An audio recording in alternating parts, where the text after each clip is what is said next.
One of these cars has a transmission that dies before 100,000 miles and costs $5,000 to replace. Another is a truck Toyota designed for off-road use, but the brakes fail the moment they touch mud. And there is an engine that has been trusted by families for decades. But now, 1.4 million of them are under federal investigation for seizing without warning. I have been turning wrenches for over 20 years. These 7 Japanese cars are sending people to the shop with repair bills that make no sense on vehicles that were supposed to be bulletproof. If you are shopping for a Japanese car right now, you need to hear this before you sign anything. Number 1. Nissan Ultima. I have lost count of how many Ultimas I have watched get towed into my shop with the same exact problem. The CVT. Nissan has been putting these CVT units into their cars for over 20 years now, and they have been a headache for almost that entire run. Owners report shuddering when they try to accelerate, the car jerking at highway speeds, and in too many cases, the whole transmission just quits before the car hits 100,000 miles. And we are not talking about a cheap fix. Replacing a Nissan transmission runs you 3 times to $5,000 on a car that might not even be worth that much anymore. At that point, you're not fixing a car, you are paying ransom. Nissan has settled class action lawsuits over this. They extended warranties and put out service bulletins, and they keep putting these transmissions in their cars year after year. Anyway, that tells me everything I need to know about where their priorities are. If you are shopping for a used Ultima, here is what I tell everybody who comes through my shop. Get the car on a hill at about 30 miles per hour. Let off the gas for a second, then gently roll back onto the throttle. If you feel any jumpiness or the engine speed bounces around weird, that belt is already slipping, and you need to walk away. Also, have a mechanic pull a small sample of the transmission fluid before you buy. If it is brown or smells like burnt varnish, that transmission has been cooked, and no amount of fresh fluid is going to save it. But the next car on this list has a problem that is even harder to spot before you buy. Number 2. Mitsubishi Outlander. I personally think this is the most overlooked problem vehicle in the Japanese market right now. Mitsubishi has gotten so quiet in America that Consumer Reports did not even bother to include them in their annual reliability report. And J.D. Power ranked them dead last among every Japanese automaker in their 2025 dependability study. The Outlander looks sharp. I will give it that, but I have had customers bring these in with the hood bouncing and flexing so badly at highway speed, they thought the latch was broken. Mitsubishi had to issue a recall for it. Then there is the infotainment screen going black while you are driving and rebooting itself when you are trying to navigate. There are overheating problems and owners reporting the smell of raw gasoline inside the cabin. The part that really gets me fired up is that the continuously variable transmission in the Outlander comes from the same Nissan parts bin that gave the Ultima all those problems we just talked about. That is like hiring the same plumber who flooded your neighbor's house. Mitsubishi offers a 10-year, 100,000-mile warranty. And I know that sounds great on paper, but I have been doing this long enough to know that when a manufacturer needs to offer you a decade of coverage just to get you to sign, they already know you are going to need it. Now, if you think only the budget Japanese brands are having problems, wait until you hear which truck just made this list. Number 3. Toyota Tacoma. Yes, a Toyota on a list of cars to avoid. I know what some of you are thinking, because I would be thinking the same thing 5 years ago. But the 2024 Tacoma is a complete redesign, and it has been stumbling since the day it hit dealer lots. Toyota had not redesigned this truck in almost 20 years. Everybody was excited. I was excited, and then the recall started. More than 100,000 Tacomas were recalled because the rear brake hoses get damaged by mud buildup inside the wheels on a truck that Toyota markets for off-road use. Think about that for a second. They are selling you a truck with trail this and off-road that plastered all over the brochure, and the brakes cannot survive a dirt road. That is like selling a rain jacket that falls apart when it gets wet. But it does not stop there. Toyota recalled another 6,000 Tacomas because the front drive shaft joints were made with the wrong material and can deform or break while you are driving. If that breaks on a full-time four-wheel drive model, The truck can roll away while the transmission is in park. And early owners have been reporting the 8-speed automatic transmission jumping into neutral on its own or getting stuck in high gear, sometimes within the first 1,000 miles. Consumer Reports dropped the Tacoma's predicted reliability below the Ford Ranger and the Honda Ridgeline, which is a sentence I never thought I would say. And here is the part that makes me angriest as a mechanic. Toyota did not put a transmission dipstick on this truck. You literally cannot check your own fluid. They took away the ability for you to keep an eye on your own transmission, which is the most basic maintenance check there is. I still believe Toyota makes some of the best vehicles on the road. But this Tacoma proves that even Toyota is not immune to first-year redesign problems. Do not buy a truck based on the reputation of the one that came before it. But the Tacoma is not even the most surprising name on this list. Wait until you hear which brand I put at number 4. Number 4, Mazda CX90. This is the one that is going to light up the comments, and I am completely fine with that. I have always been a fan of Mazda. They build cars that feel good to drive, and they have earned their reputation over decades. But I think they bit off more than they could chew with the CX90.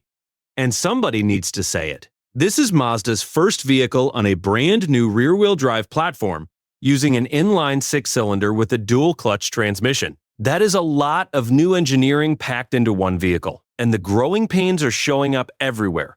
Owners all over the forums are reporting jerky, rough shifting in the first 3 gears. It feels like the car is lurching and stumbling every time you pull away from a stop sign or try to merge into traffic. Mazda's dealers are telling people this is by design because of the way the dual clutch works. I have driven plenty of vehicles with dual clutch transmissions, Porsches included, and they do not behave like this. Calling a rough transmission a feature is something I would expect from a much lazier manufacturer, not Mazda. But the transmission is not even the only problem. On top of the shifting, the brakes squeal at low speeds because the rotors glaze over from the regenerative braking system. The fuel gauge gave inaccurate readings, which led to a recall because people were running out of gas without warning. Consumer Reports gave the CX90 a below-average predicted reliability score, and that pulled Mazda's overall brand ranking down hard. That is a sentence I never expected to say about Mazda. I want them to get this right because the driving dynamics are fantastic. But right now, you are paying $50,000 to be their beta tester. Wait 2 or 3 more model years and let them sort it out. If you are watching this and you enjoy this kind of real talk about what to buy and what to avoid, hit that subscribe button so you do not miss the next one. Number 5, Nissan Rogue. I already talked about the Ultima, so you know where I stand on Nissan. But the Rogue might actually be in worse shape right now. In 2025, Nissan recalled over 600,000 Rogues for 2 completely separate problems. The first is engine bearing failures that can cause oil temperatures to spike and in some cases start a fire under the hood. The second recall covers a defective part inside the throttle body housing that can crack and leave you unable to accelerate. Just picture that happening while you are trying to merge onto a highway. And that is before we even get into what is happening to Nissan as a company.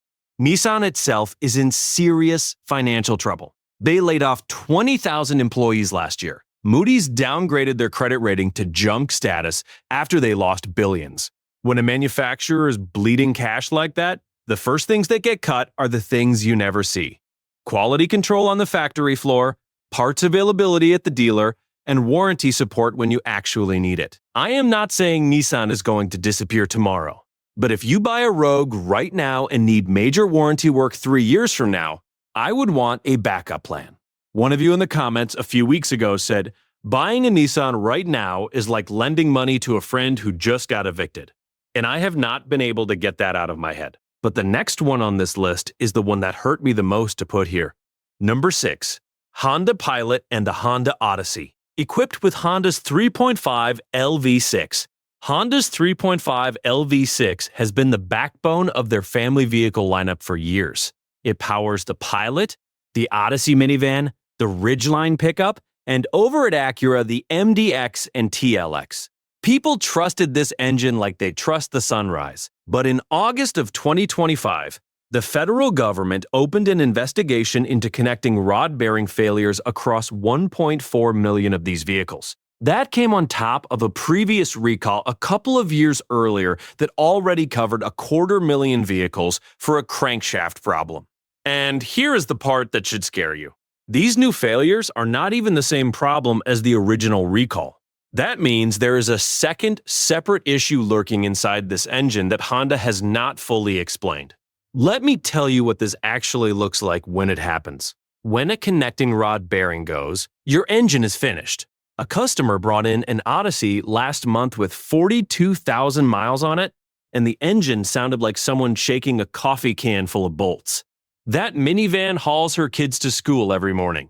That is a $10,000 engine replacement on a family vehicle that should not need one for another 150,000 miles. I am not saying every 3.5 LV6 is going to fail, but the investigation covers model years 2016 through 2020, and the numbers are serious. There are over 400 owner complaints and nearly 2,600 reports logged by Honda themselves. If you own one of these, listen for any knocking or ticking that was not there before. New noises from this engine are not something you can ignore. Now, the last car on this list is a completely different kind of problem. Number 7. Infiniti QX80. I wanted to end on something different. Let me talk about what happens when Nissan tries to compete in the luxury market. The 2025 QX80 is a complete redesign, and it starts at over $70,000. Loaded models push past $100,000. For that kind of money, the vehicle should work perfectly from the moment you drive it off the lot. Instead, Infiniti has issued 3 recalls in the first year, all related to the backup camera and screen systems failing. On a vehicle this size, not having a working backup camera is a real safety issue.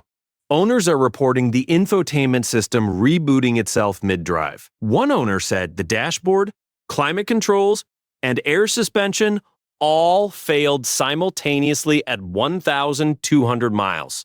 And here is the one that still makes me laugh. Infiniti removed the HomeLink garage door opener from a $100,000 luxury truck. You need to buy a separate third-party device and install extra equipment in your garage just to open the door when you get home. That is the kind of penny-pinching decision that tells me nobody at Infiniti is thinking about the person who actually lives with this vehicle every day. The QX80 shares its platform with the Nissan Armada, and that has always been the question with Infiniti. Why pay an extra $30,000 or $40,000 for an Infiniti badge when the bones underneath are Nissan? With these first-year problems on top of that question, I do not have a good answer. Look, I did not enjoy making this list. I grew up idolizing Japanese engineering, and I still think Toyota, Lexus, and Subaru are building some of the most dependable vehicles you can buy. But the idea that slapping a Japanese badge on a car automatically makes it reliable died a long time ago, and it is not coming back. Do your homework. Get a pre-purchase inspection from a mechanic you trust, and never ever buy the first model year of any redesign, no matter what name is on the hood. I made a video on hidden Japanese car features you will regret not knowing sooner, and one of those features is a 3-second check that catches problems dealers will never tell you about. If you are about to spend money on any vehicle, watch that one before you sign anything.